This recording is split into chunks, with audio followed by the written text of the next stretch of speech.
ോടുത്ത് വെച്ചിട്ട് ഇവരെ കാണോടുത്ത് വെച്ചിട്ട് തലാണ് ഈ പയ്യനിന്ന് 10-15 പേരാണ് തല്ലിയേക്കണം. 15 ആളുകൾ അവരിലെ വടി ഉൾപ്പെടെയുള്ള സാധനങ്ങൾ വെച്ചിട്ട് അവർ അടിച്ചേക്കണത്. പറഞ്ഞു മനസ്സിലായി. ഇതൊന്നും വെറുതെ പറഞ്ഞില്ലല്ലോ.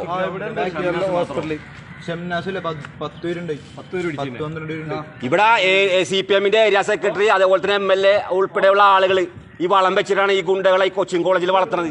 ഇത് വെറുതെ ഒന്നും പറഞ്ഞില്ല, കൃത്യമായ തെളിവിന്റെ അടിസ്ഥാനത്തിലാണ് രാത്രി 10 മണി 11 മണി വരെ സാറേ അതിനകത്ത് MDMA പോലത്തെ മയക്കമരുന്ന് ഉപയോഗിക്കുന്നത്. ഇല്ലാന്ന് പറയട്ടെ.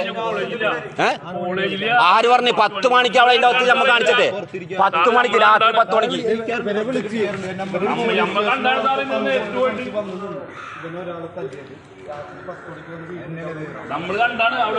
അല്ല ഇവിടെ ബാക്കിയുള്ളവർക്ക് ജീവിക്കണ്ടെന്ന് ചോദിക്കുന്നത്.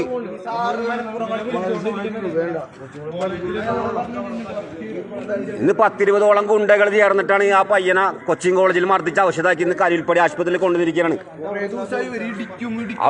അവനിന്ന് കോളേജിൽ കയറാൻ അനുവദിക്കാത്തതിന്റെ പേരിൽ പ്രിൻസിപ്പാളിനെ കണ്ട് നേരിട്ട് അതിന്റെ പരാതി ബോധിപ്പിച്ചതാണ്. അപ്പൊ അവന്റെ ഉമ്മ അബോധാവസ്ഥയിൽ വീട്ടിൽ കിടക്കുകയാണ് ഇവനെ തല്ലി കണ്ടതിന്റെ പേരിൽ. ഇതിനൊക്കെ കാരണക്കാരായിട്ടുള്ള നിയമപാലകർക്കെതിരെ അല്ലെങ്കിൽ അനാസ്ഥക്കെതിരെ നടപടി സ്വീകരിക്കണമെന്ന് മാത്രം പറയാനാണ്.